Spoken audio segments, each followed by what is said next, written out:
everybody. It's a pleasure to be here, and thanks to the Access organizers for giving us this opportunity. We have a fantastic panel and look forward to engaging in insightful discussion. I just wanted to start by setting some context, also introducing Catalyst and what we do, that I think will also provide good context for the discussion, which is on value-focused approaches to promoting uptake in last mile payments. So let me actually start by, I just came back from a week-long trip to China, and was completely blown away by the way the DFS ecosystem has evolved. And I wanted to start by just sharing a couple of insights that I think are quite relevant to what we are talking about here today. First, the first thing that struck me is the whole interaction between regulation and innovation in China. I found the Chinese regulatory approach to be a very broad and flexible one, which provides a lot of space for innovation, right? What I think that effectively does is it enables the private sector to do what it's best at in terms of cracking business models, and then retrofits regulation as it's done with microcredit, post the emergence of innovative sound business models. So it's really about the timing of regulation, where the outcomes remain the same. So you can have sound regulation, but you only bring it or introduce it once you actually have let the innovation system create business models that work. So that's one. The second insight I had, which relates to the first, is what I call the notion of hooks and ladders when it comes to digital finance. Finding those hooks and ladders, right, in terms of how do you create value, right, for the customers. What is the sequence of that value creation is something that the Chinese have really done a great job in terms of cracking. And we know that there are two major platforms as Alipay and Tencent's WeChat, WePay, WeBank. And in both of those have taken fairly different approaches, but they both use these hooks and ladders, right? In the Alipay example, it's all around e-commerce for MSMEs, and using e-commerce as the driver for digital payments, and then digital credit, and then insurance, and a whole slew of digital financial services. And more recently with Tencent, it was around social networking, right, with WeChat. And I was talking to some folks at the Center for Financial Inclusion in Renmin University, and they told me how it started by this. So WeChat was big. People were using it. They had a lot of users that engaged on the social network platform, and then they used the Chinese New Year, which has this concept of red envelope, where you give a gift from one person to the other. And they use that red envelope as a way to drive wallet-to-wallet payments. And then from there, from those wallet-to-wallet payments, it moved to QR code-based payments. Right now, that's become you see that everywhere in most Chinese cities. So again, I wanted to share those two insights because I think they both kind of relate to some of what we want to talk about today. Next, so let me just quickly introduce Catalyst. I'll move fairly quickly, and then I want to focus most of the time on the discussion with our exciting panelists. Catalyst, we focus on digital payments, but we focus on digital payments as a means to drive deeper financial inclusion. And so, digital payments creates kind of an infrastructure, a digital data trail that can then enable a broader slew of services. Our premise is to drive ecosystem or enable ecosystem approaches to payments, and so that necessarily requires working with different stakeholders, merchants, small merchants, but then consumers, suppliers, governments, employers. There's a whole set of stakeholders that come into play based on the ecosystem or the use case that one focuses on. I think our focus is on last mile transactions. So while in India, on the policy side and on the technology side, and many of you who attended the plenary yesterday, there was a lot of discussion on those those dimensions. The fact is that when it comes to last mile transactions, we're still relatively weak, right? We're still low in terms of the baseline. And I think it is fair to say that one area, the place where we have a gap is in sound business models. So it's creating those business models that I think is really urgent in terms of driving the whole digital payment ecosystem. Just to give you, some sense of what that means, if you look at the data, 90+% of bank accounts, only 60% or 50 to 60% have usage, active usage. So there's still a lot of dormancy. There's a lot of variation by gender, by region, and by kind of just class. Right? So if you look at the pyramid on the right, you look at the bottom 80, right? The two bottom stacks. That alone, that is the population that we are focused on, and that's the population that is still relatively disconnected and risks a digital divide as we move forward, unless we solve some of these ecosystem and business model issues. Some more data around the digital payments gap. So India is, in terms of consumer to business expenditure, that 5% now is 8%, but it's still way behind other countries and regions in the globe. If you look at supplier payments, that is payments from retailers to distributors, that is around 26% versus 31% even in sub-Saharan Africa. If you look at merchant digital payment acceptance, that 1.3 now post demonetization is about 2.5, but still a sliver or a tiny drop in the larger MSME space. And card and both debit and credit card penetration remains fairly low. This also gives you this graph gives you a little more perspective around kind of how payment systems are emerging. So the blue is credit, right, and this is going from 2004 to 18. So credit, and then the yellow is debit. I'm colorblind. I hope that's yellow. But the cards are still the dominant, by far the overwhelmingly dominant instrument, and then you have the 7 to 8%, which is wallet, and then 4 to 5%, which is RuPay. So the RuPay cards are different from other non-RuPay debit cards, and then the sliver on top is UPI. So we're just, a lot of these new payment systems, Bhim UPI, Bhim Aadhaar, are still, very, very nascent in their evolution.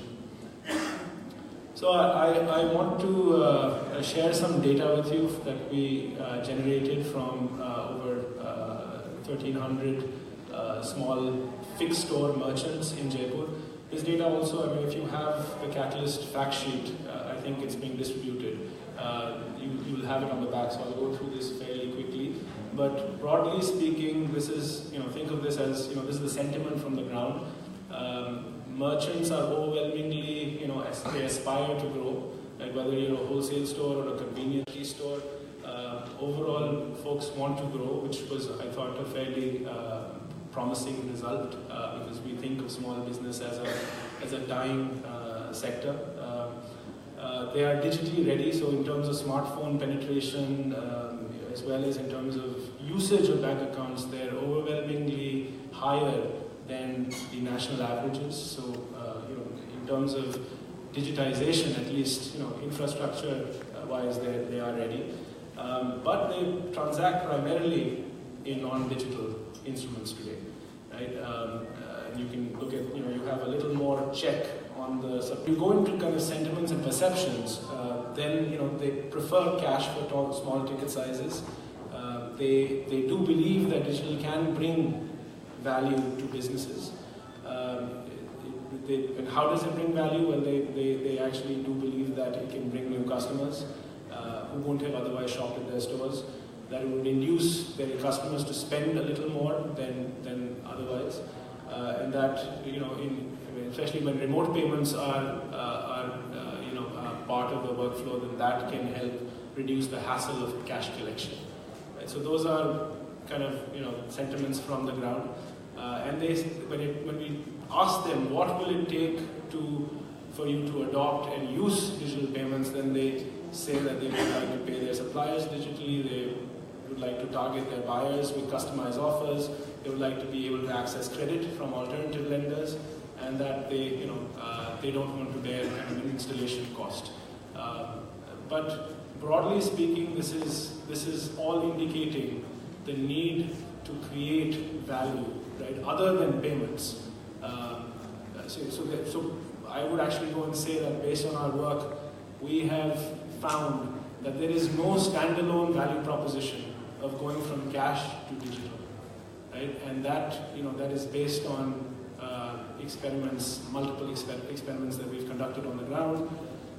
What we see works is when payments is part of or is embedded in a broader value proposition, which oftentimes has little to do with payments, right? So, and I'll give you a couple of examples.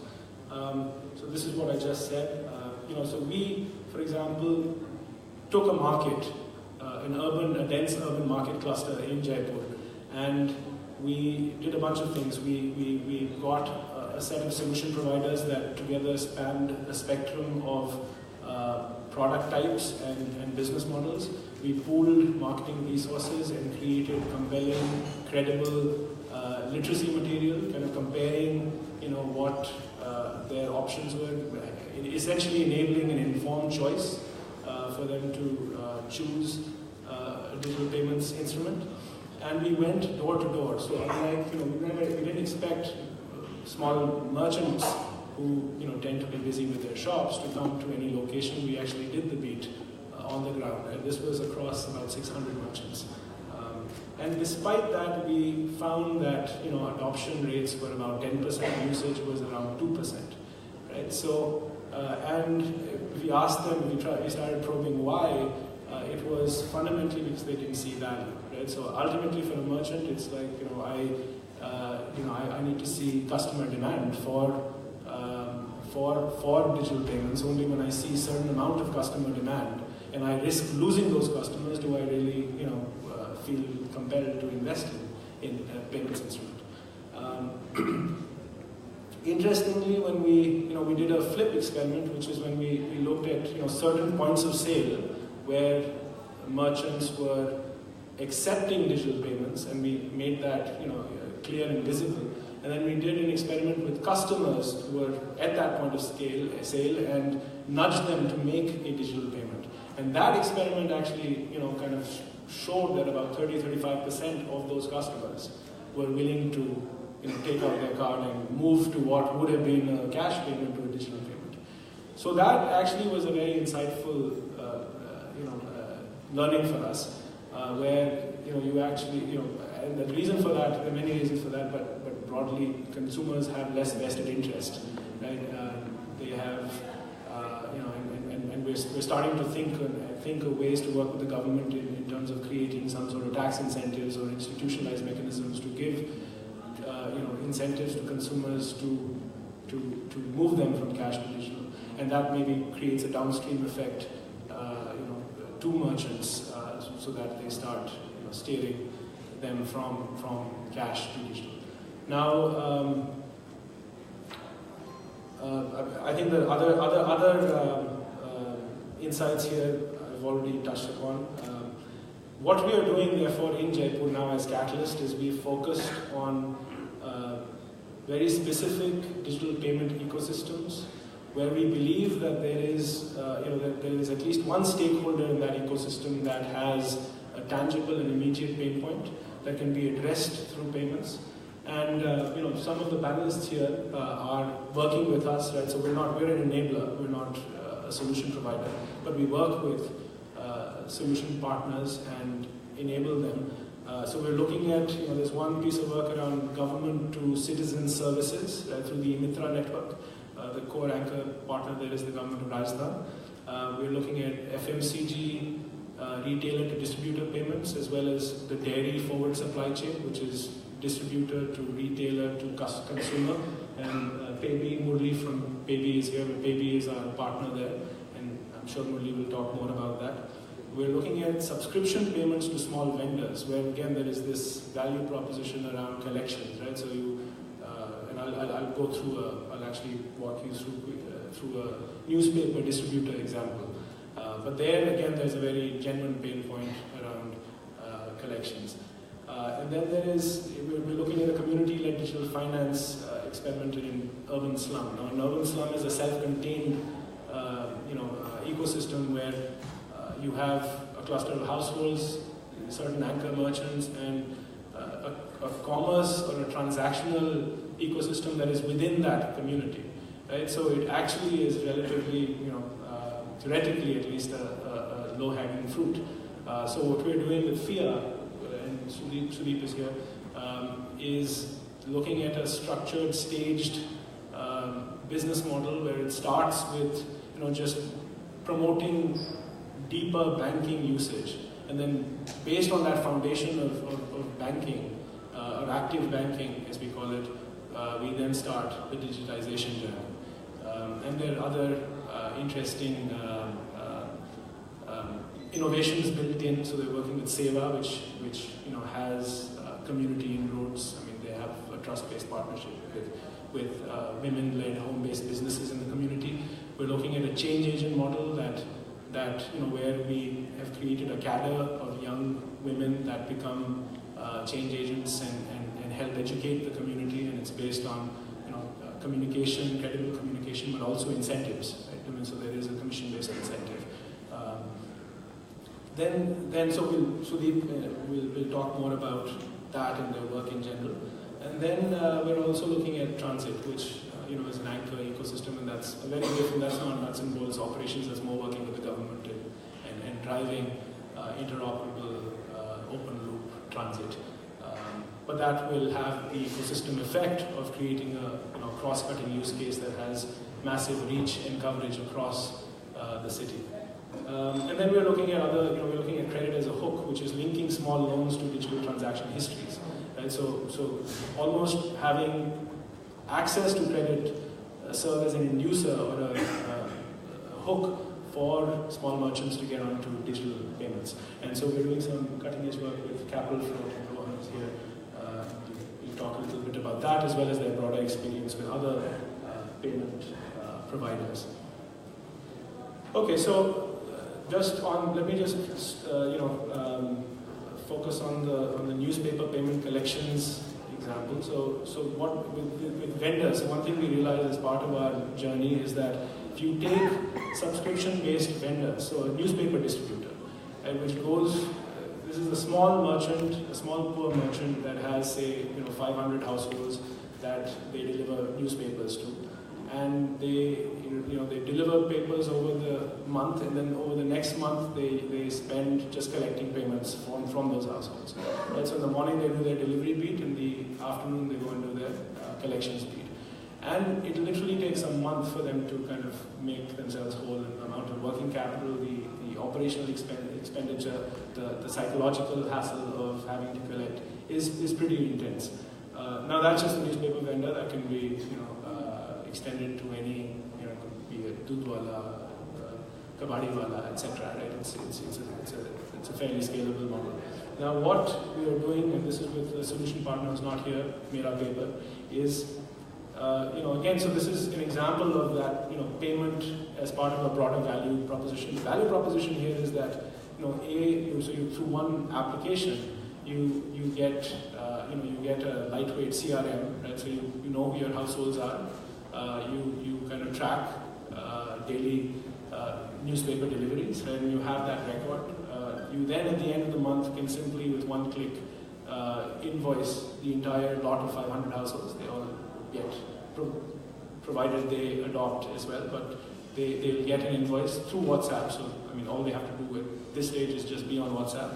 And then, now with UPI and the collection, flow, you can actually, as part of that invoice, have a Connect Pay link, right? So that, if I'm the household and I have to make the payment, I simply go on that link and then I go through the flow, and if I'm not on UPI, I onboard myself onto UPI and then I make the payment. And then the reconciliation happens on the back end and it's automated, and the distributor basically gets clear clear data on where the accounts have been reconciled and where they have to follow up. Now that whole end-to-end workflow provides deep and significant value to the small merchant, right? And that we're seeing significant traction. And we're doing continuous experimentation. For example, I mean, you take the small, the small business, the distributor, and you start with a more affluent neighborhood where arguably there's better infrastructure, more smartphone penetration, a higher potential opportunity cost of time, and maybe that's the sweet spot market. So we're still figuring out what the business model ought to look like, but I just wanted to kind of give you a sense of how this works on the ground. So with that, let me just end. Value fundamentally is part of what is a sustainable business model. I mean, for me, a business model is the ability to provide greatest value at lowest cost, right? And so your customers need certain things. They need value, whether it's linked to sales growth, operational cost reduction, satisfaction or convenience, liquidity, innovation. Innovation is what is the driver. I mean, innovation is what the innovation ecosystem has to focus on creating that value. They need affordability, they need trust, and then on the supply side, on the suppliers, they need kind of, they obviously need revenue top line, and that part of that is around pricing, right? And I would actually say that I would love to understand from you guys how you think of pricing, because I personally feel like we're not in the innovation ecosystem in India. We haven't really been very creative with different pricing models or different monetization models, and it'd be interesting to explore that topic. And then obviously low cost of supply, right, which I think we all know about the India stack and how, whether it's eKYC or e-signatures or moving from a physical delivery channel to a 100% or overwhelmingly digital channel can reduce costs. And then the growth engine, right, in terms of how do you kind of drive virality and growth at limited cost. But I think this, while we're talking about business models as a whole, we want to focus on the value side primarily. So with that, let me start the discussion. Maybe I'll come and sit with you guys.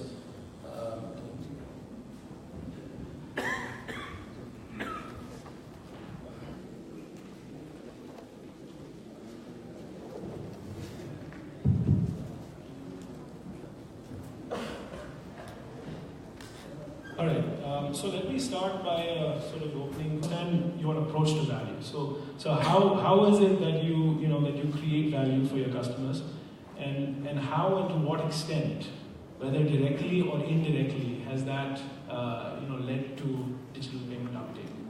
And maybe as part of that, you could also briefly touch upon the monetization. How do you capture that value in terms of from a monetization standpoint? What is the willingness to pay, because that's often a strong metric to validate value.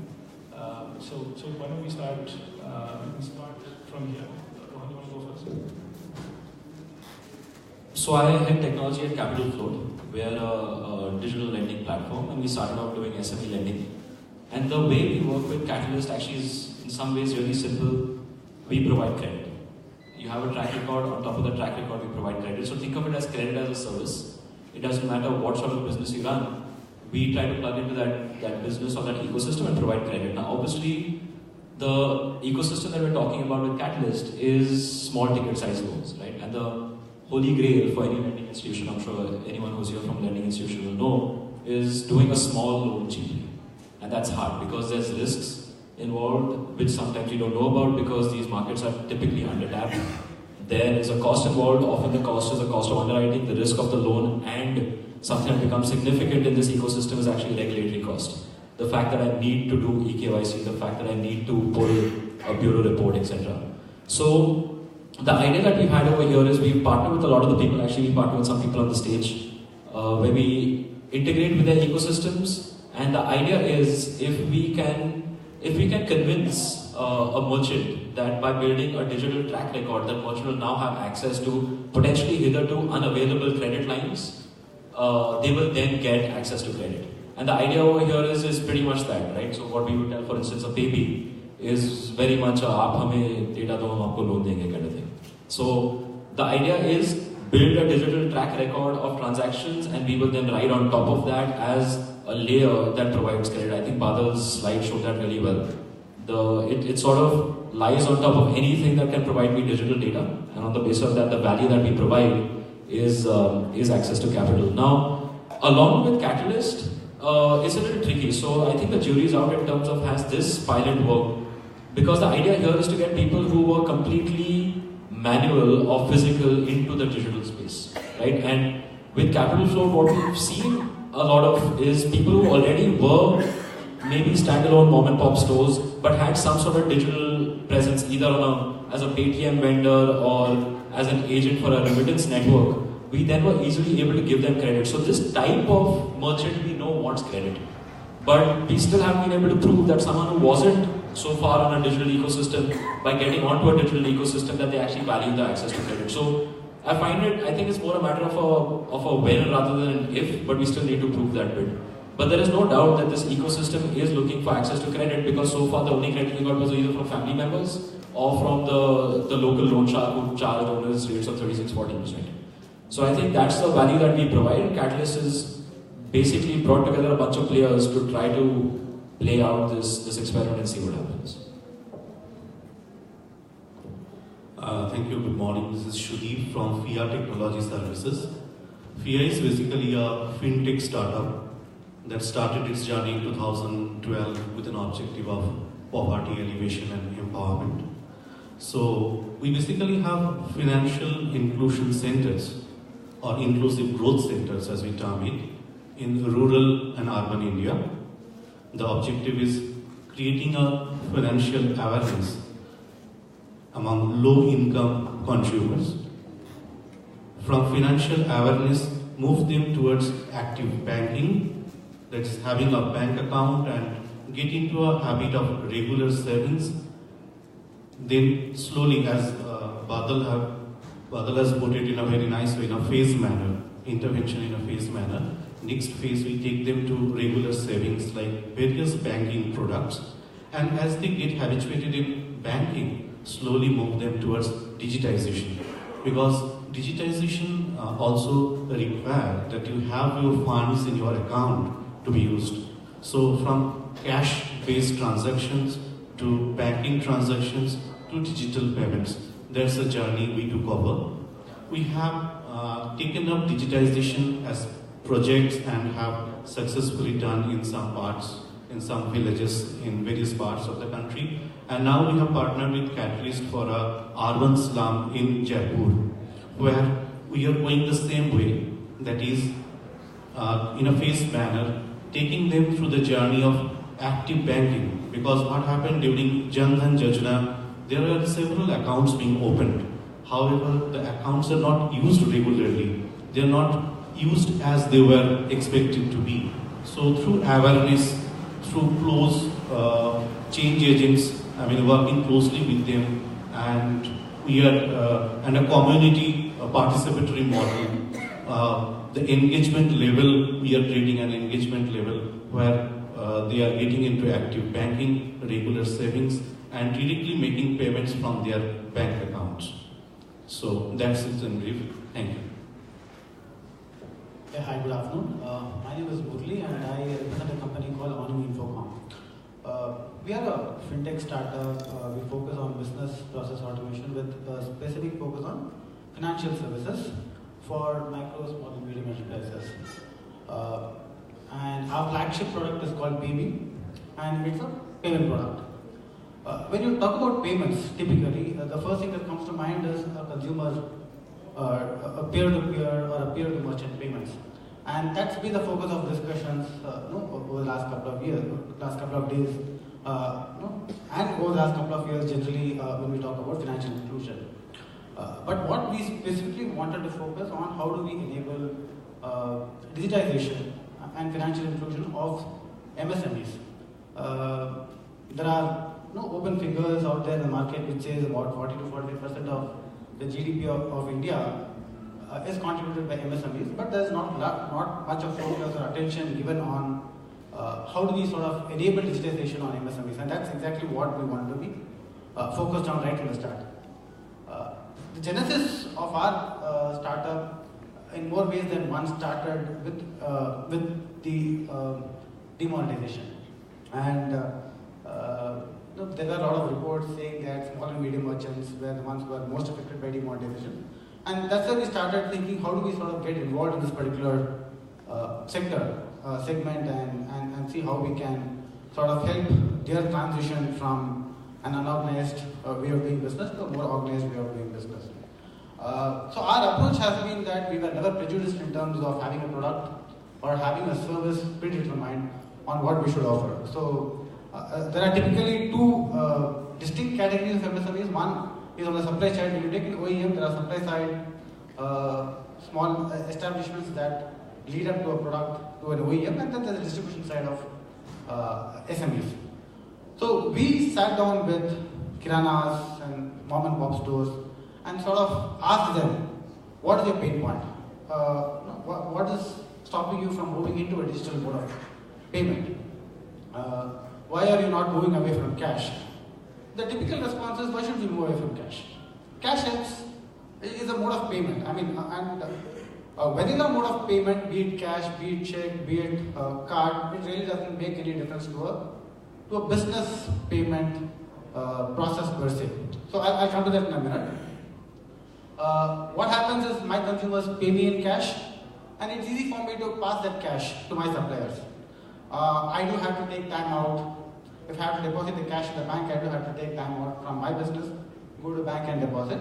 And there are deposit charges for cash, and there are withdrawal charges for cash. So why do I have to incur costs, not just for making deposits and withdrawing, but also in terms of taking time away from my business and going to a bank to pay the cash in the first place? So payment is not a standalone feature that businesses value.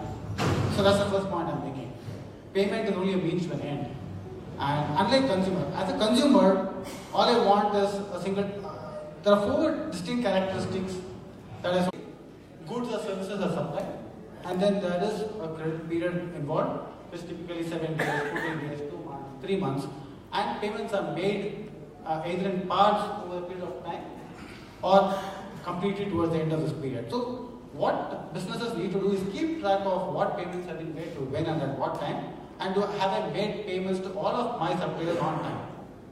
Last but not the least, consumers don't typically keep records of their payments.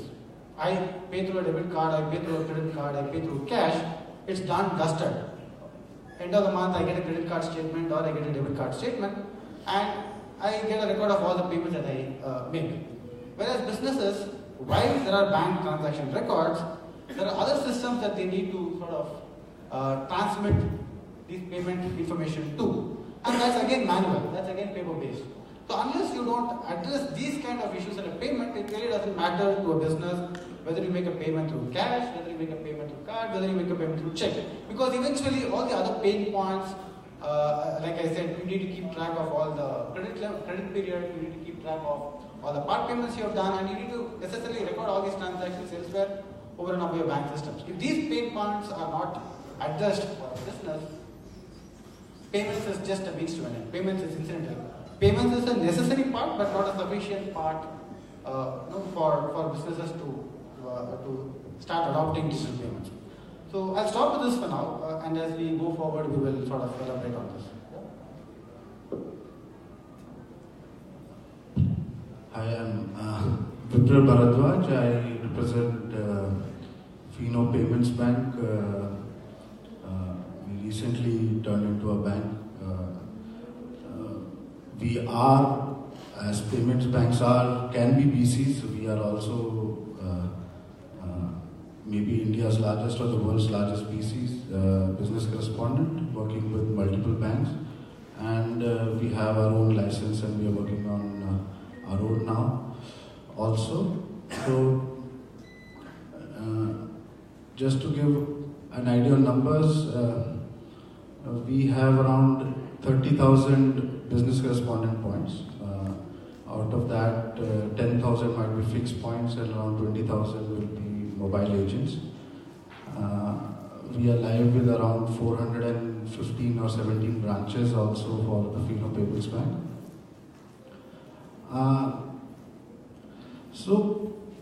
There has been a conversation about digital payments and the discussion on digital versus cash. So cash was a preference, pre-demonetization, cash was a preference.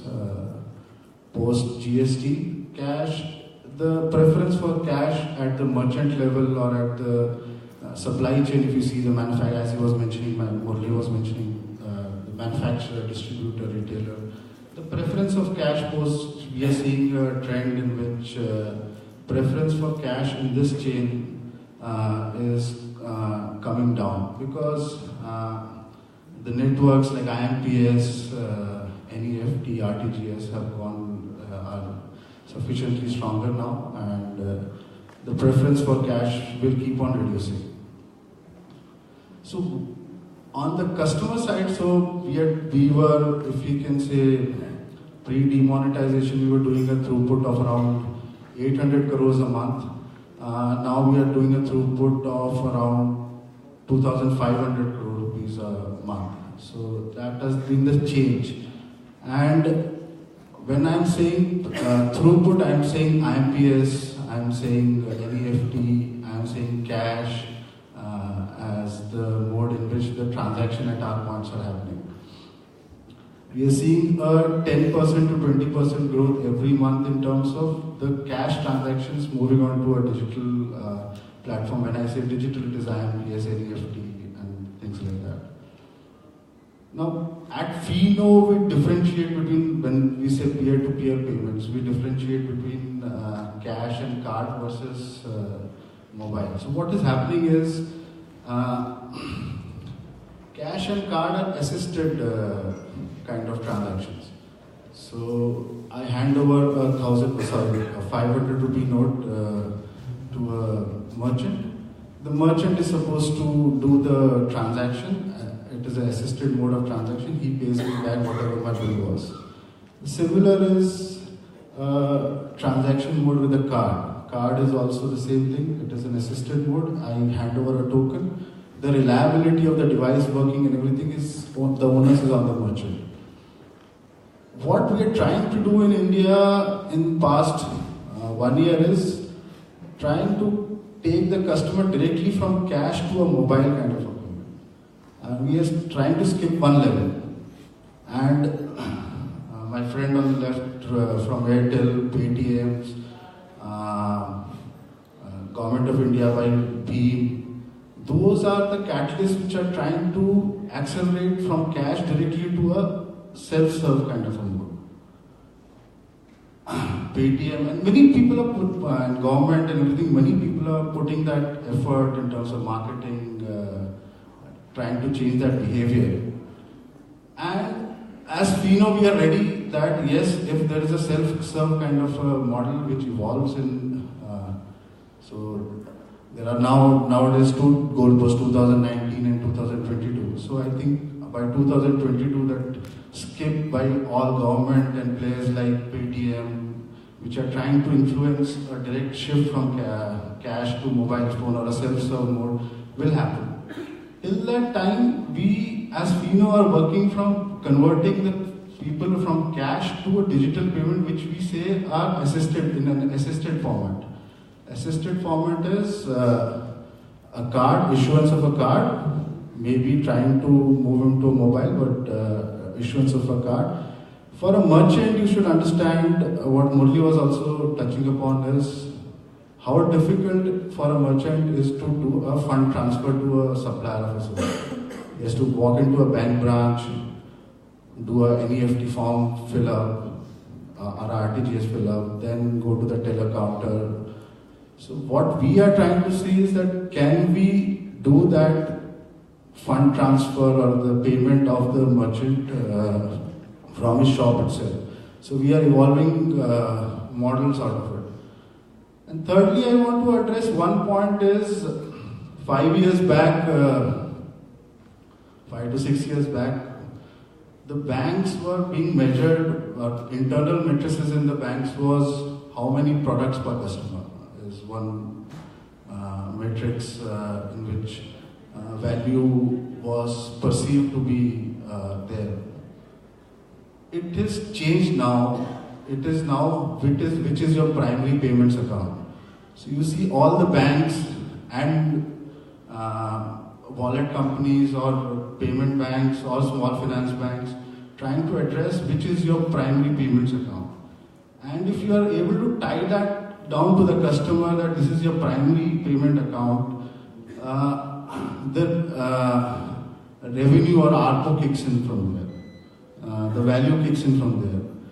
So largely, if you're tying up a customer that you can pay your bills, you can pay your merchants, you can supply your suppliers, manufacturers, everything through one seamless account in one seamless fashion, even if it becomes a zero balance account at the end of the day.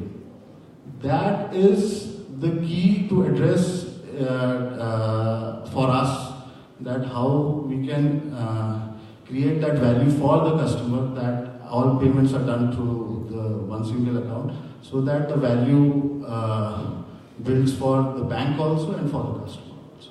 Thank you. Okay, I'm Dhruv from the IFI Payments Bank. I think, Badal spoken about it. I want to approach it from a different lens. I want to take it like it's a slightly multi-part answer, and I try to keep it short. Is you first look at who you're creating value for, right? No matter how you slice it, there's a very clear distinction that you get the sort of hyper-Uber segment, you get the underbanked segment and the unbanked. So majority population unbanked, then underbanked, and then hyperbanked. Now demonetization, of course, has changed that significantly. Government, schemes like the Jan Dhan Yojanas and a lot of inclusion schemes at state levels have changed that. But it's still broadly that's how you will classify it. When you talk about financial inclusion, the first two segments go away. That they are already included. Are they financially active? That's a different word. And I think that distinction needs to be remembered every time you're talking about are you included and are you active? Because if you're included means very simply, do you have a bank account, and to some degree do you use it for basic banking? That is what I think classically the definition of financially, maybe on the income segment is the micro income, the low and mid income, and the Uber earners. At most of the upper side of the LMI segment and the Uber segment, it's about the transaction services, and that's a completely different value creation, which is, you can use your account everywhere, your wallet is interoperable, it can, you can move money from A to B, you can do whatever you want, everyone accepts it, and I don't think that value game is going to significantly change. It's how commerce has been for the last 100 years. Every year, every time technology comes in the next, you got checks became cards became credit cards became, digital transfers became mandates and clearing houses. So that technology has been there. So payments, transactions, that ecosystem, how it evolves, will give value, but the value will be, marginally in increment. Where the value really will come from is, really at that bottom of the pyramid where, a lot of our peers are working, which is, if you actually go out in the field, in which, I did a considerable amount, even though I do a lot of B2B work, we would go out with our clients, what we would see is, people at that level do not even understand the concept of interest, biyaj. No one knows how to calculate it. They don't know basic math. You don't know how to explain to them that leaving that money wrapped up in an old sari inside the rice bin is not working for you. So I think the value piece is first getting to get people to just put put that money into the bank account, into an institution, and trusting that institution that accessibility is going to be there. I can take that money out whenever I want, however much I want, and I am not bound by any regulation that separates me from my money. My money is not at risk, right? Then the second level is learning that money generates money for you, the concept of interest, seeing the first month and getting your first interest on the average monthly or daily balance.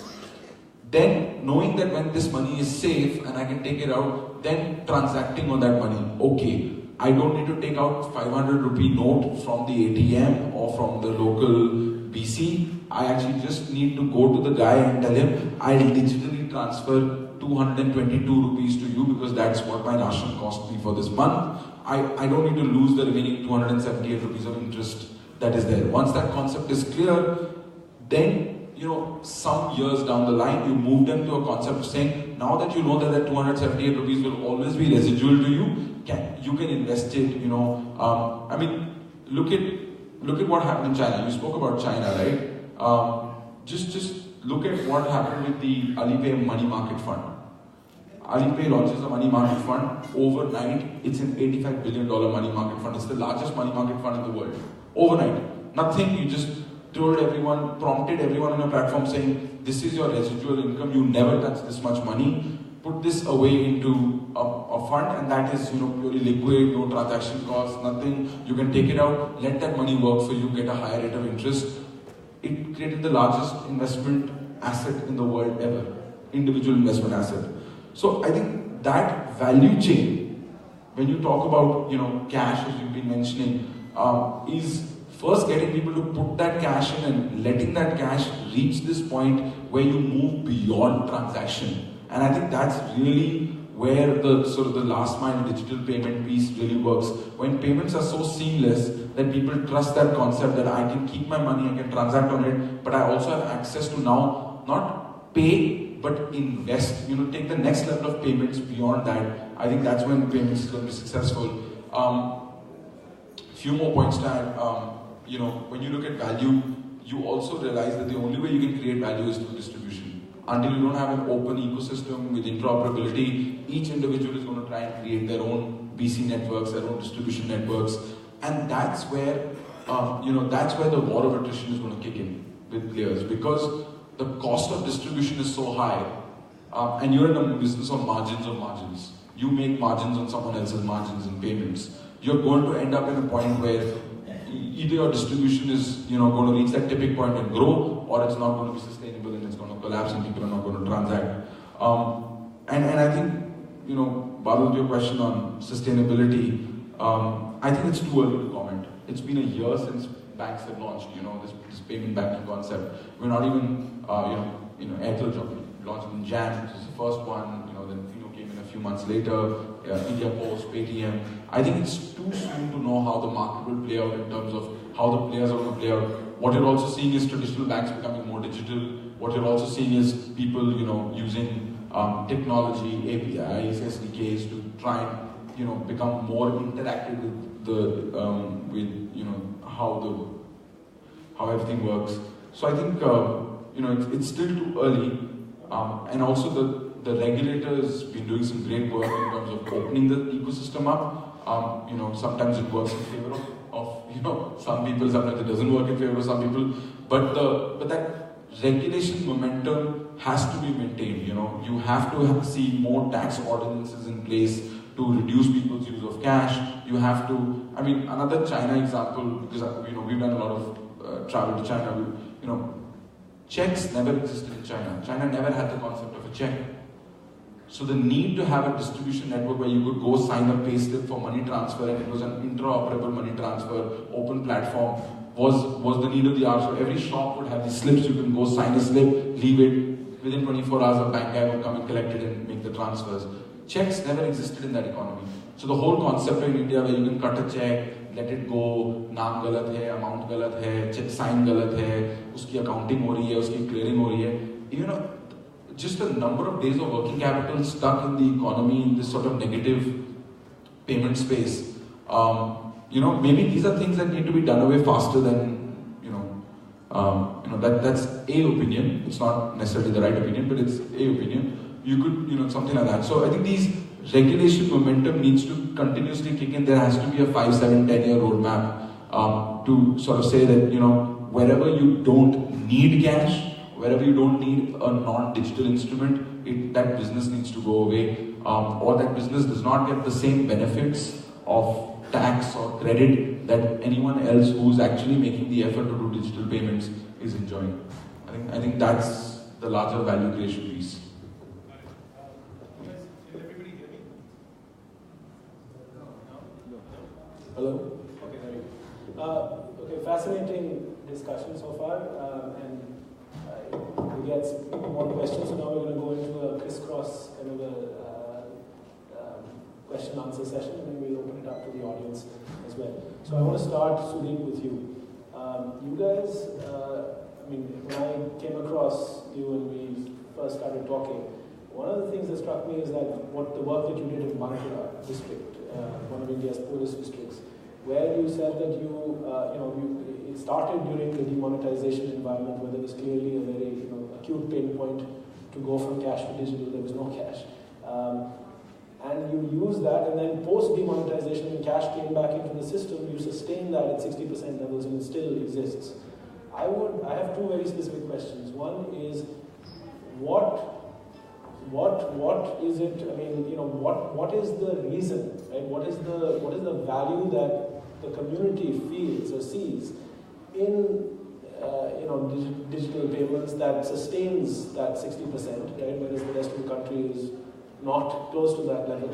And second, was there some innovation in the sequence of how you created? Was there a ladder of value, like Dhruv just mentioned, how they think about it? Similarly, was there some kind of a sequence ladder that led this out?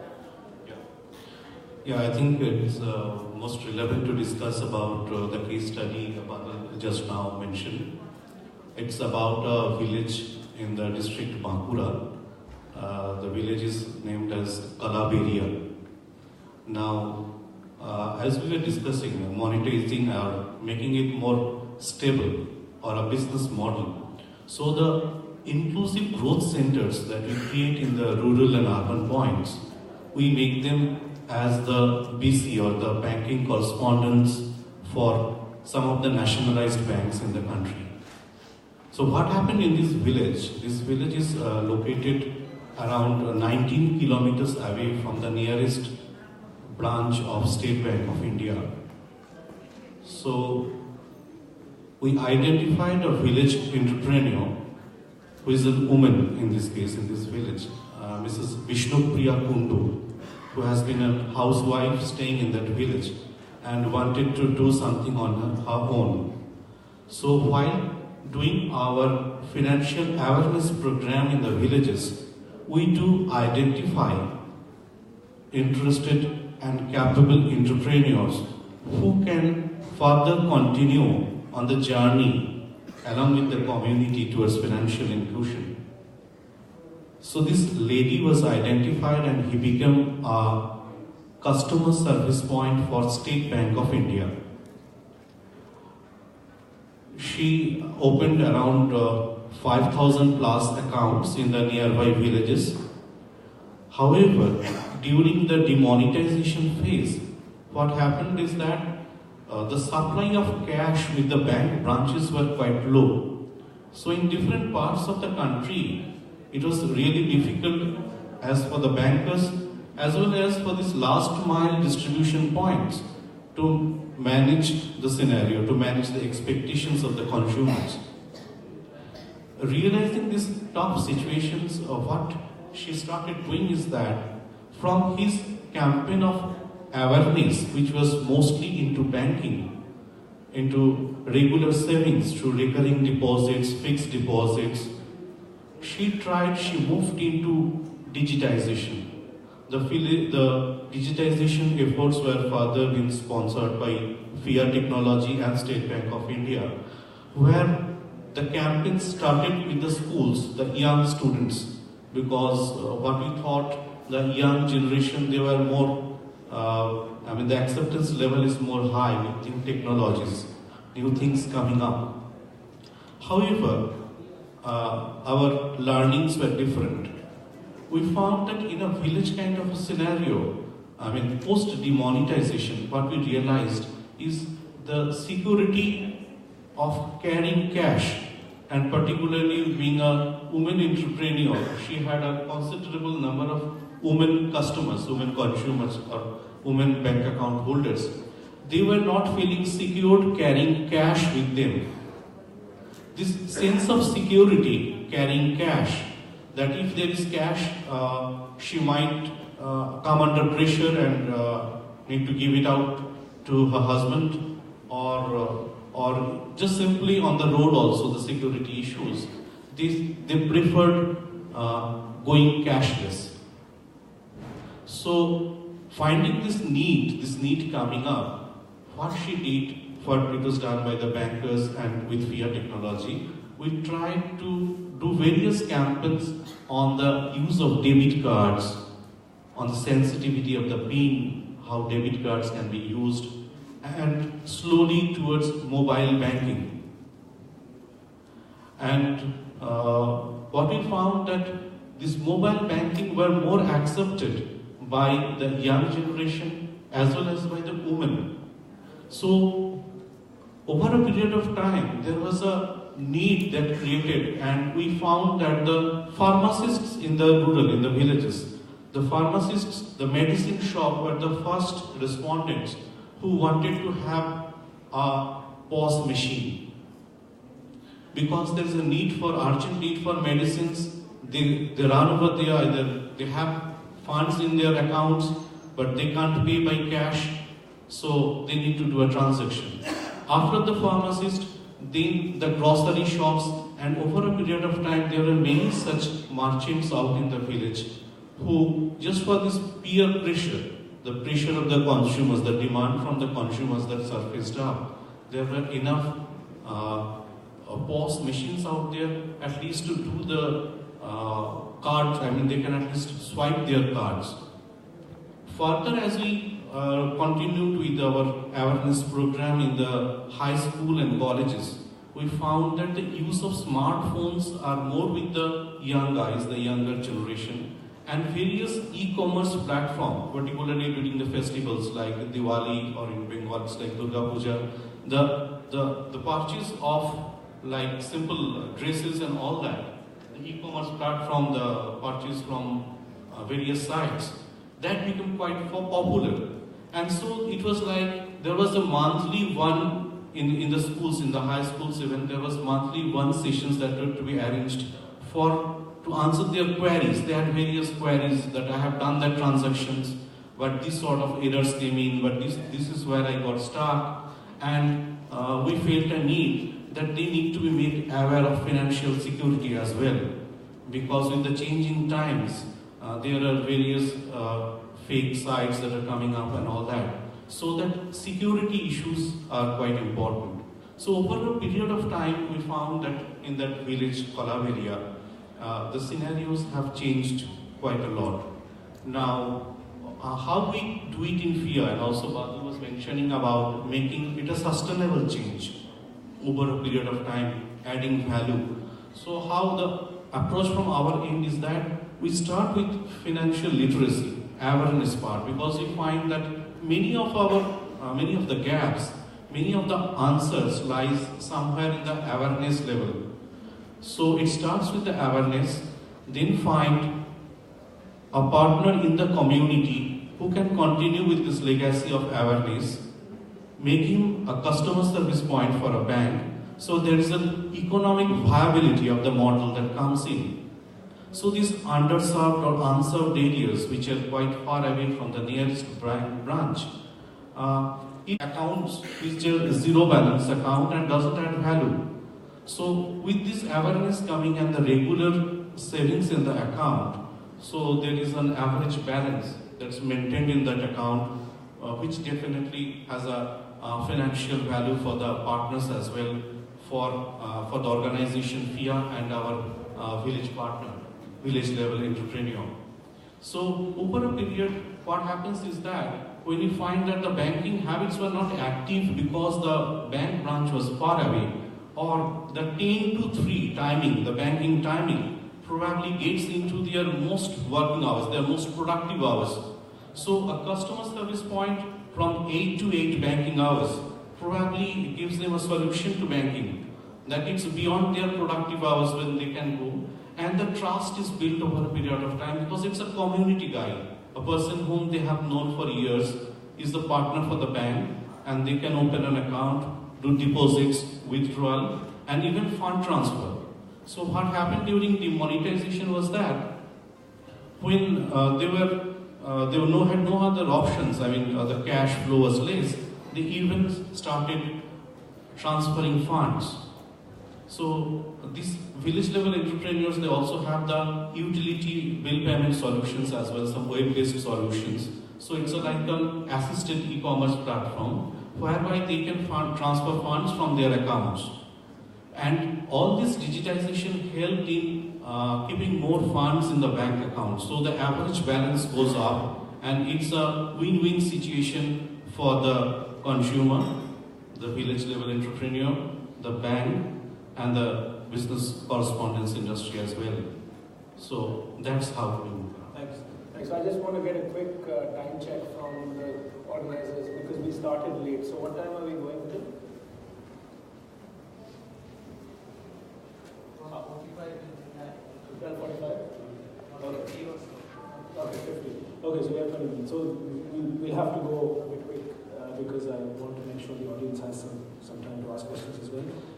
Going to supply chain. So Murli, so you articulated the pain point, and it's fair to say that the fundamental initial pain point is with the distributor, right?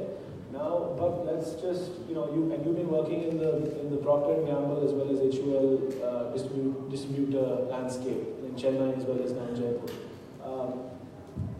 Typically, if I go to a Kirana store, right, a Kirana store has roughly about, on average 50 odd distributors, and right, so they maintain their khata and they have their two-sided ledger in terms of all inflows and all outflows, and they're managing that in paper. You have the daunting challenge of starting with one of those 50, maybe two of those 50, maybe the dominant share, which would be 20% or so, right?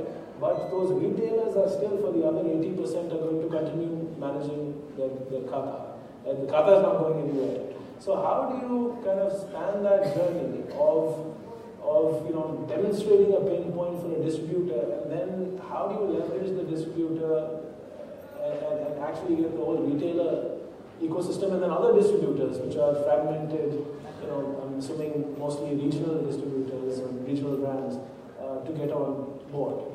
Walk us through that journey. Where are you in it? What have you learned? Absolutely. It's a typical chicken and egg story. Where do you start first? Building this payment platform and payment habit, you need to start at one end of the spectrum. The way we've approached it is, to begin with, choose one distributor that has a fairly good coverage in terms of retail outlets, and work closely with that distributor to sort of make sure that these retailers come on board. Retailers coming on board is the most, though the value is for the distributor and he very clearly sees the value, getting the retailers on the board is the most challenging aspect of the entire thing. And as I initially told, with respect to payments, it's not just the ability to get payments across from one place to another at a particular point in time. It's a whole lot of things over and above, within payments itself, and over and above payments, there's this angle of a typical retailer has 4 stakeholders that he interacts with. One is the supplier, the distributor, his consumers, the guys who come to his shop and make purchases. Then there are typical bankers and lenders. He looks for credit and he looks for insurance, etc., for a set of players. And last but not the least, the government. With the advent of GST, that's become all the more imperative that he is sort of in line and in sync with his taxes to the government. So a retailer per se has these 4 stakeholders that he needs to typically interact with. And therefore our solution or our platform sort of makes it ready for the retailer to be able to work with all the 4.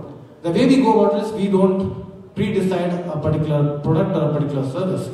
We work with solution providers like capital float. So when a retailer wants a credit, we are sort of then are set with a platform where multiple credit providers can plug into our platform and then sort of provide credit. To answer your point, Badal, the first journey of getting the first distributor and his set of retailers on board is a challenge, and that it's a very patient process. Once you have a critical mass of retailers on board, huge distribution network as well, and that sort of helps us reach out to a large number of players on the retail side, and then getting the subsequent 80% of the distributors on board is, in our opinion, a far easier job to do than getting the first 10 to 20% of distributors and retailers on board. Does it answer your question? Yeah, no, absolutely. Thank you. And that actually is a good segue for what I want to ask Rohan.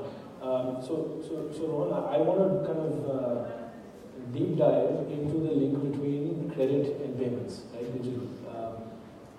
So one, I mean, let's say you put forward the hypothesis that access or easy access to cheap credit or less expensive credit through digital providers like Capital Float can induce small merchants or whoever else for that matter, even consumers and suppliers, to drive, to kind of deepen their digital payment penetration.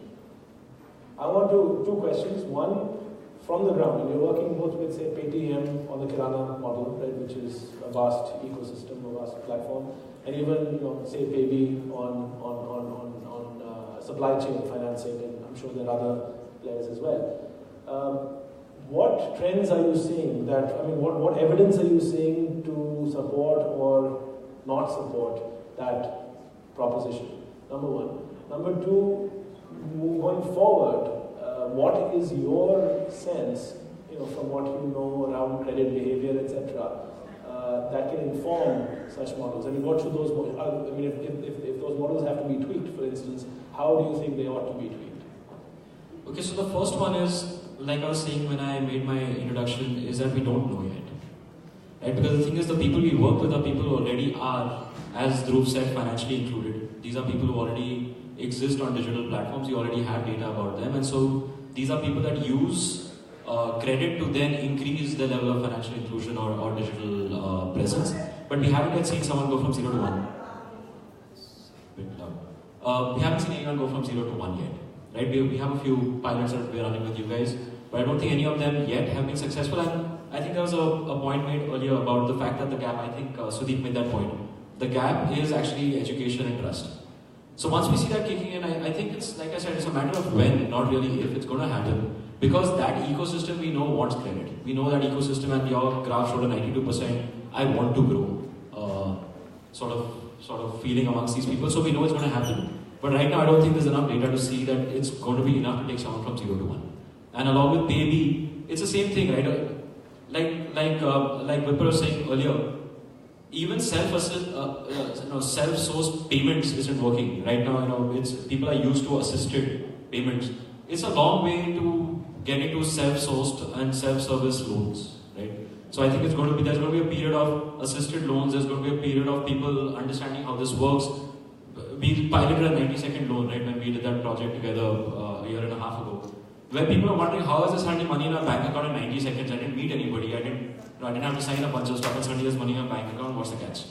So I think before people actually start believing that these things can happen, I think there's a period of time to go before that can get to scale. So I think it's going to be a lot of, before we get to tweaking of credit models and get to intelligence, I think there's going to be a certain amount of automation. We're going to do everything we were doing yesterday, just quicker, having machines do it with fewer touch points. And I think once that gathers momentum, then we'll have data to actually start tweaking models where we can start entering credit spaces that we aren't yet today. There's certain loan guarantee programs I think that can help towards things like that. But I think for now, it's really early. The amount of data that's there is very much zeroth order. The amount of data that we can use, which is a derivative, usually a first order derivative or second order, doesn't exist yet. The belief is that ecosystem, when seen through a different lens, wants this, but when seen through the lens of 0 to 1 of financial inclusion, we just don't know yet. Okay, that's a candid answer. I'm going to tag team you guys, given the payment bank's commonality. So, Dhruv, one of the things when Airtel Bank was launched last year was, I mean, to me, one of the strongest hooks was the 7.25%, savings, interest generating savings account. Over time, I would love to understand how, I mean, would you see, was that actually a hook? Did you see behavior kind of respond to that, right, in terms of traction? And if yes or not, would also love to understand what are some of the use cases, right? Because if I understand, you work through channels as well, through corporate partners or through B2B kind of a mechanism. What are some of the use cases that have really, where you've seen the most traction? Right? And then I have a follow-on question for you. Okay. So, I mean, but first, taking it a step back and just saying, the 7.25% interest was not, it wasn't a competitive, there's a very strong message behind it. And the message is very clear. I mean, you have to think about, again, the customer who you're going to, right? To what Ron was saying.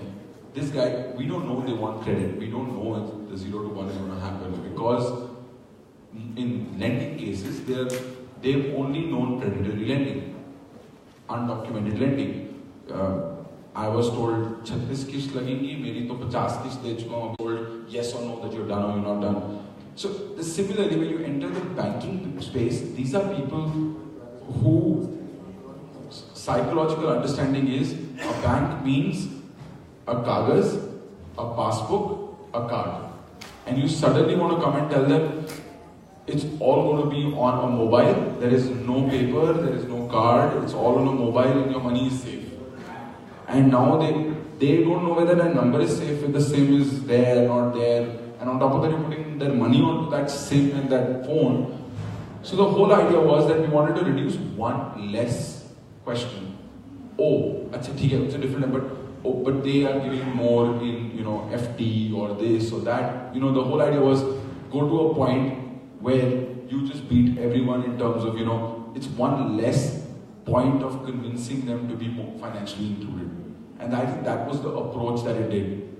What it has resulted in a general sense, is that we have seen ourselves being used as a savings mechanism significantly especially in the the lowest income stratas, where people are putting money in because they are seeing that yes, it's safe, it's secure, it's easily accessible. Airtel's got this huge network of places where you can go and get the money out. So let's put it there, and yes, because we are vesting interest rate on a monthly basis, they see that realization of that money.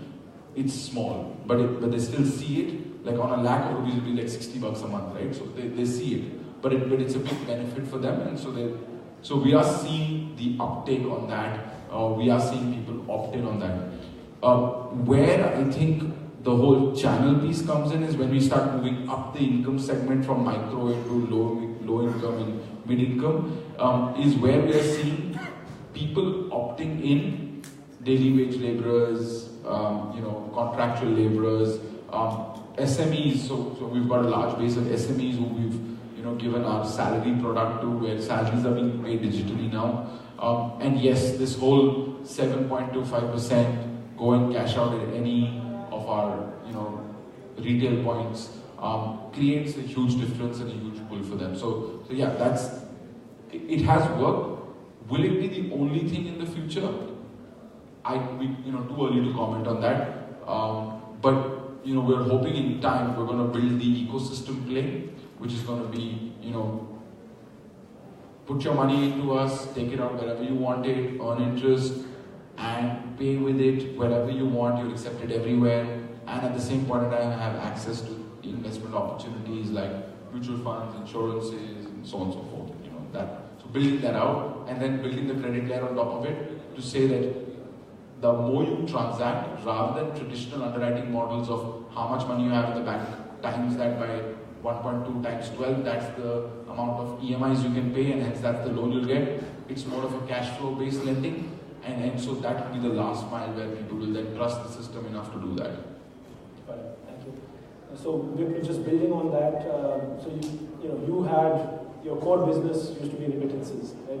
Before you got the payment bank license, and now you have the additional layer of the ability to be a depository institution.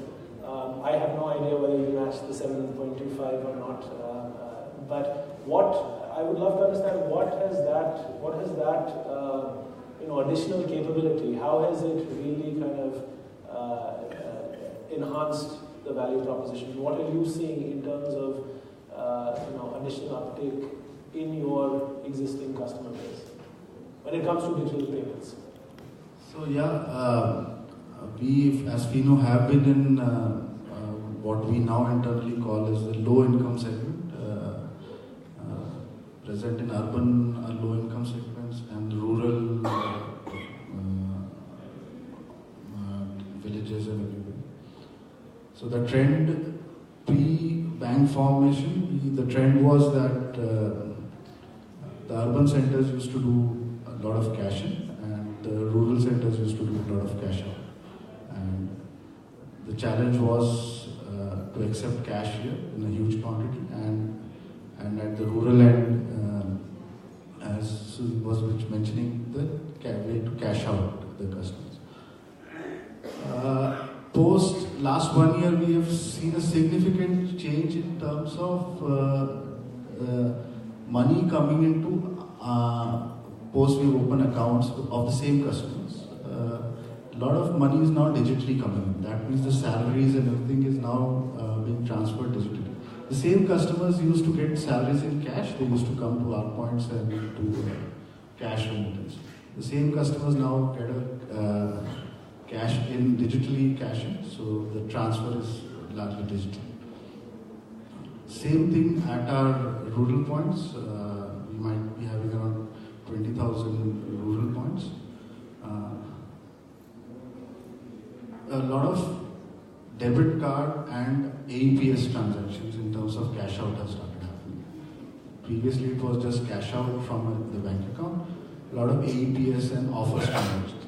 So offers transactions actually make us more money but our effort as a long-term goal is to convert these offers transactions into honest transactions.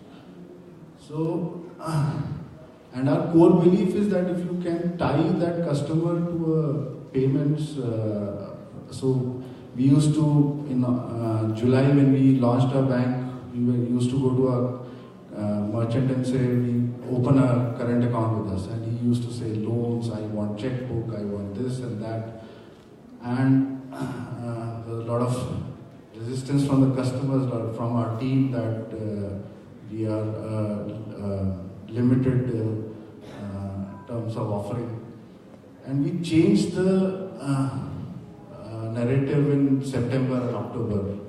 And we said, we went to every merchant and we said, do you have any payments to make? And that we messaged across.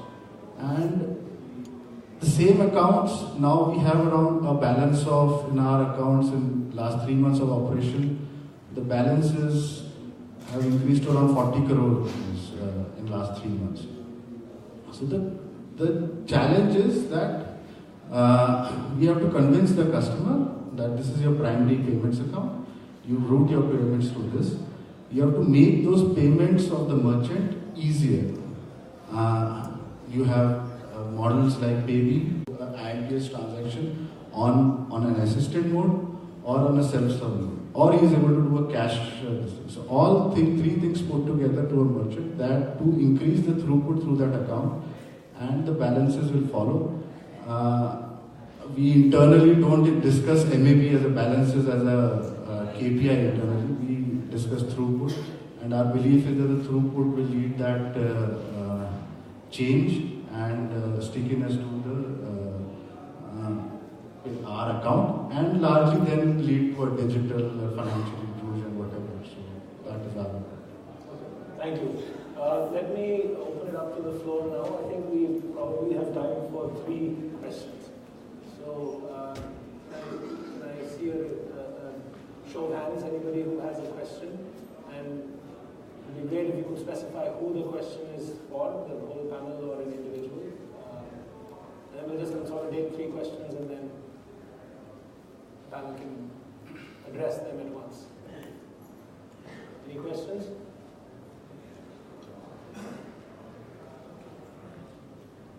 Okay. Yep. Hi, my question is for Rohan. Can you please elaborate on your 0 to 1 statement? Because I think a lot of people would be interested in that space. Because that comprises the whole financial inclusion agenda, I think, and you being in that space, it would be good to understand your perspective on that. So this. Are there any other questions? It could just be, in the interest of time, it might be easier to just take a couple. I'm Sanjay Sharma and I run a finance company that provides loans to micro enterprises.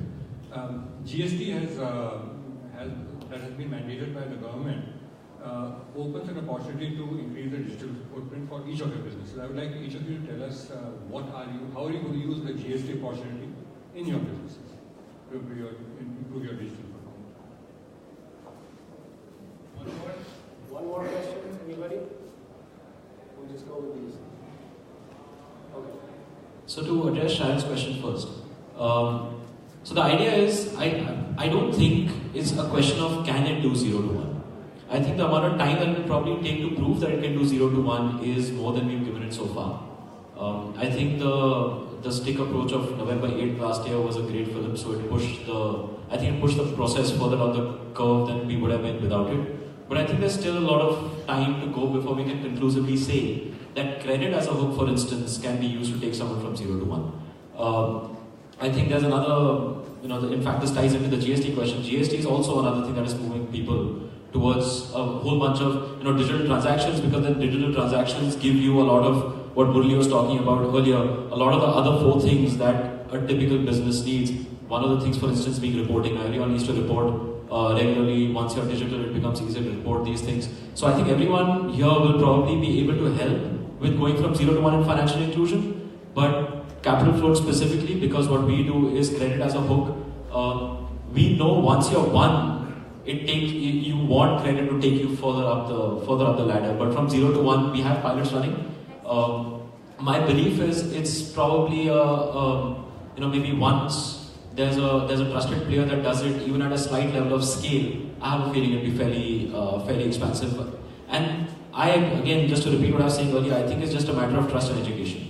Once we have trust in the system and education in the system, I think credit as a hook can be used to go to take someone from 0 to 1. Everyone else over here, I think most of the other people on the panel are about payments as an end service, except for the point that Murli raised, payments is just a means. We need to, I think, come up with a whole slew of value-added products that layer on top of payments that will take people from 0 to 1. Things like credit, things like insurance. India is probably one of the most underinsured countries in the world. So that, I think, is the important thick layer that needs to come on top of payments, which then will start feeding off of each other. Payments as an end just didn't seem to be working. And sorry, you wanted to say add something? Just to add to that point, to add to Rohan's point and to your question, what we've been using credit for the longest while has been prove yourself worthy and get credit. I think there are enough and more models which are now saying if your civil minus will give you credit, you use that as a way to show your worthiness, pay us back. There are enough and more models where I know Bajaj is doing it, Home Credit is doing it. I'm not trying to say that they're the only people doing it, but there's some interesting models where 0% financing, buy a mobile phone for 15,000 bucks, pay it in 9 months, and suddenly you're eligible for getting larger loans for bigger assets like cars or gold loans or cash loans, and there is a worthiness profile created for you, which credit is bringing you from 0 to 1 much faster than it would have been if you had opened a bank account, transacted for 9-10 months, created a history, spent enough, put enough balance, and then done it, which might have killed you, your lifestyle, your ability to operate, your ability to live. Here it's completely the opposite. It's just like marginally pay us back, and we'll give you a certificate of goodness and a fitness. My sense is you're assuming that nobody takes credit. People don't start from 0. So what is the outside option is not taken into consideration? No, so I think it's. I I think I'm not saying that people don't take credit. Yeah. I'm saying the institutional approach to credit has been, you will get credit. I think India is a credit-starved market. People want credit. You just don't have the ability to do what is called the worthiness test, the willingness and ability to pay off people, the assessment, the underwriting is very sort of, that institutional approach is get transacting, get on a system, show us that you can hold money, and then we will give you a loan which is only a function of how much you've held, versus the whole cash flow concept of saying how much are you looping through the system, and does that show your ability to transact? You spoke about newspaper vendors, right? That's things there is this credit opportunity that because they roll over 5,000 rupees every day, and they want to be able to buy 10,000 rupees more of newspapers or open up 3 more stalls or whatever it is, they just don't have that because at the end of the day, they put 5,000 in, they take 4,900 out to buy next day's newspapers. And so when they go to the bank, the guy says, "Arey, aapka daily balance to 100 rupees tha every day. You are not worthy for credit, please go away." Versus the whole idea of saying, you're doing, 1,50,000 rupees worth of business in a month, you have shown good business sense, let's translate that into bigger business sense. Yeah. Can we address the second question, which was on... Yeah, so moving to the GST thing as well, but also adding to, so one of the things that you can do is, there is a cost to starting with digital payments. One of the things that we're piloting, and along with Catalyst actually, is, here's a loan upfront to start your digital transaction history. And then once you build a digital transaction history, your loan will keep getting better as you go along. So there's sort of a starter credit, starter loan, to get people started to go from 0 to 1 in sort of a push. And then once they start building the digital transaction and see the loan growing, then we expect a pull to start building up. So I think right now what we're trying to do is a push and seeing whether that at some point starts leading to an inherent and intrinsic pull. With the GST for a lender, it's pretty straightforward, right? You have a bunch of things in the chain which go from your FMCG or your OEM all the way down to your retailer. You can fund purchases on one side and you can fund invoices on the other. It's high fidelity data, it's coming from government audited sources. So it's actually a no-brainer to ride on top of a GST supply chain providing solution to provide loans both for your purchases as well as your invoices. So I think a lot of the questions here will just be pretty straightforward, I think, in terms of what we can use GST for. I sort of agree with Rohan, there's nothing really more to add here. GST, as well as GST especially, when it comes to business payments, will sort of give a footprint for credit providers like Capital Flow to build on. And I'll stop there. Okay. The GST bit, so what we are now seeing now in the small retailers, the conceptually GST, whoever takes the input credit, the competitiveness of the retailer or the supply chain goes up. When we start seeing that trend, there will be more truer balance sheets of the smaller retailers for people like Capital Flow to lend to or the banks to lend to. Presently, that thing has not started happening. The prices have not started coming down. That will be a trend when we see the prices of commodities coming down. That means more truer balance sheets of small merchants or retailers will start coming in. I think 2022, 2019, but that change will happen in a couple of years. Once you see the commodity prices coming down, more truer balance sheets, and then the NBFCs and banks and digital platforms are there to lend. At one point, I think the whole point of GST from a technology perspective, if you look at it, it's not about better platforms or it's not about anything. Just the nature of GST, the way it's been constructed as a network effect, that you pass it down and someone claims it and it rolls back and so on and so forth, is that it's doing one very simple thing. In a data deficient environment, it's creating data. Technology works on data. It's as simple as that. You can build distribution, but if you don't have data to back it up, to basically validate a business model, it doesn't work. What GST is doing is it's force feeding data into a system and basically causing that system to reach critical mass where it starts working for itself. It starts assessing everything from exceptions and exclusions to, willful defaults. That entire gamut can then be programmed into a system and say, it's not a person-dependent system. It's a data-dependent system. Thanks. So we could easily spend another hour, but unfortunately we don't have the time. I don't even have time to do justice to the synthesis of this, but I think I'll just leave everybody with one thought that I think has emerged, and we all kind of agree that we're going to see going forward a lot more integrated financial services type models and value propositions, which will drive in what sequence, in what packaging, flavors. Maybe there are multiple size fits all. Maybe there's no one size fits all. But it begs an interesting question in terms of the evolution of the sector. Like what if with everything, the GST, UPI, Aadhaar, various initiatives that are going on, what will the whole digital payments or maybe digital finance landscape look like, say 5 years from now? It's a very interesting question. Again, coming back to the Chinese model, I think one of the biggest advantages, I would say, in terms of the foundation that we have built, right, even versus the Chinese, because unlike creating two behemoths, right, and letting them kind of rule the roost, we actually have a much more even playing field with India Stack, etc., with UPI, with Aadhaar, these public good technologies, and innovation on top of that to see how that comes together. So I for one, am extremely excited about the future, and thank you all very much for spending your time and sharing your views with the audience. Really appreciate it. Thank you. Thanks to the audience for your participation. Thank you very much, moderator and the panelists, for your valuable inputs for the session, which were very, very educative and enriching. Request our moderator to give away the souvenir to all the panelists, please.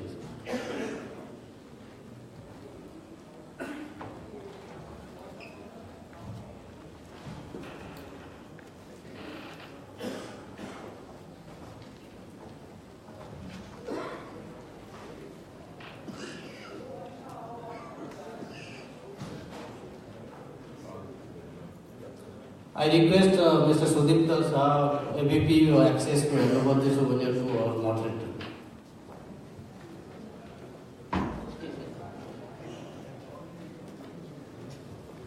Thank you everyone. Now we will break for the lunch, and after lunch we have